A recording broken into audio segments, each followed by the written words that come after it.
working in film, doing stunts, and then sometimes free running for movies.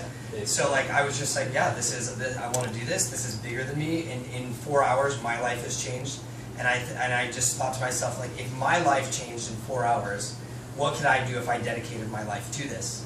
You know. And then the last 2 years, I realized, wow, man, if I can share my experiences with more people, like it's almost limitless, like the possibilities and the lives that can be touched and changed by this. So. I knew it was bigger than me, and I was like, not only do I get to be a kid again, I get to help other people do the same thing.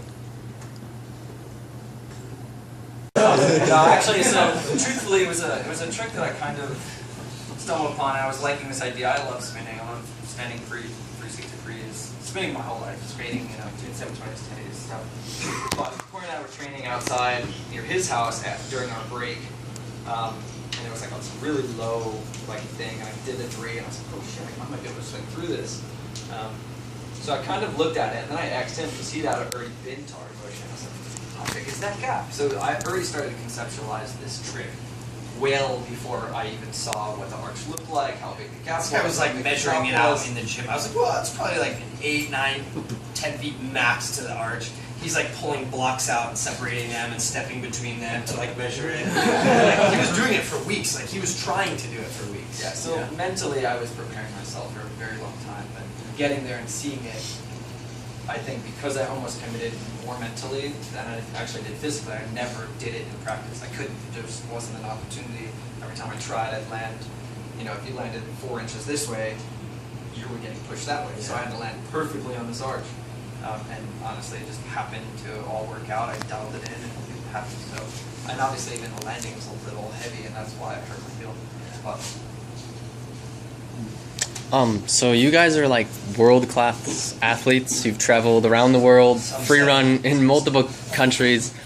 The biggest trip I've ever taken for free running is from Arizona to here for this jam. I just wondered, what is it like traveling around the world and free running? Like, who do you meet? Like, it just must be amazing. That's what's funny is like that really is the truth. Is the feeling you got coming from Arizona and come out to this jam is the feeling we get every single time we go anywhere. Like literally driving from Colorado to here, we're like, oh my gosh, we're nervous, we're excited, we're stoked, we're gonna meet new people. I hope it all works out, and then you have a killer time. Well, we've done this to countries we don't even speak the same language, Germany, Switzerland. Thank God Anan speaks English. This would be really weird right now. We go to all these countries and there is no problem. Yeah. No one needs to understand what each other says because we all kind of already know the game we play, and everyone just gets along just fine without ever actually speaking the same language. Yeah, because we do, right? And that language is movement. Like we all speak the same language through movement. I had this, like when I was a lot younger, I went to Panama in Central America for a martial arts tournament, and I was kind of in my early stages of tricking. I met this dude in Panama who did capoeira, like for real. Like he's from like Central America. He has like that South America exposure. He didn't speak a single word of English, and that was actually the first time I ever trained with anybody in a style of movement that didn't speak the same language. And I learned like so many new tricks that day. Like I literally learned round off Arabian. I had no idea what Arabians were. Like I didn't pay attention to gymnastics. I learned like Makaku, right? Some of you guys call it Valdez, and tricking it's Valdez.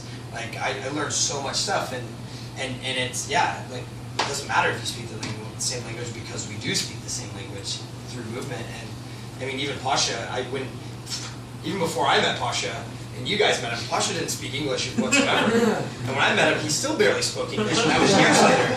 And like, I mean, it still worked. Everybody became friends, and over the years, like, he wanted to be able to communicate better, and now he speaks great English. Mostly hip-hop lyrics, but... It's pretty intimidating.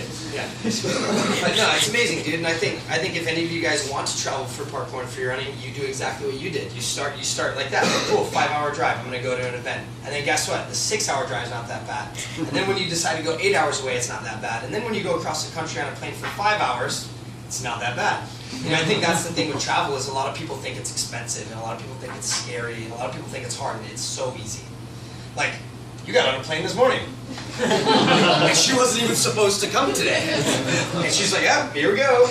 And like that's legit how it is. Like it can be easy and it can be affordable. Like you can actually travel really smart and not spend a lot of money.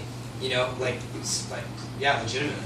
And even getting to Europe, if you travel at the right time of the year, like we're stupid, and we always buy our tickets like the week before, so our tickets are super expensive. But like if you're smart about the times that you're traveling, if you want to go to Europe and see some of these other spots, like you can get tickets for $600 or $700. And I know that still is kind of pricey, but if you think about it in retrospect, I can get a round trip flight from the United States to another country and back for $700.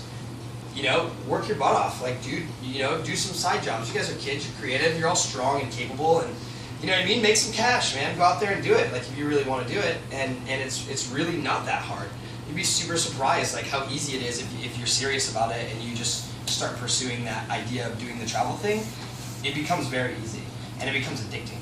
Yeah. It really is. You'll want to travel all the time, and I think that's one of the most amazing things is traveling and meeting people from different places and different cultures and learning about different things. You know, like traveling is one of the most educational things you can do for yourself.